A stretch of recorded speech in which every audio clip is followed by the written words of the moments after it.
सम्यक परिवेशन करी तुम्हें जीवन में पाथेय कर आगू बढ़। शिक्षार मुख्य उद्देश्य है ज्ञान अर्जन कर नुहे। शिक्षार मुख्य उद्देश्य है आम जीवन में जिते समस्या सृष्टि होती समाधान करवा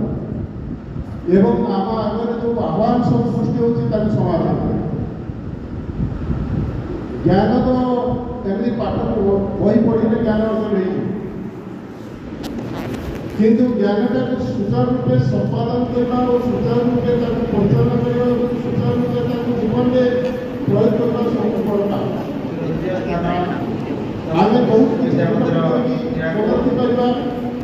जाणी करवा एवं प्रयोग कर किंतु आम जीवन में केते प्रयोग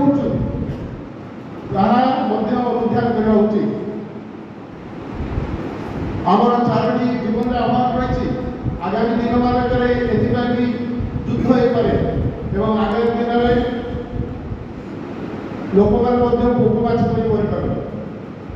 जिनटी हूँ सब मूल्यवान जिनस आम पृथ्वी में अमृत धारा सृष्टि कर जल तार सुरक्षा आम कौन कर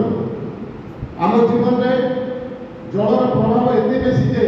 आम जल बिना बची पार अन्य जिनस अच्छी से जल बिना बची पारे कारण आमर 90% जल हूँ आम शरीर आम शरीर को जो जल नदवा आम शरीर बची पार ना। बर्तमान आम जल कौट पाचु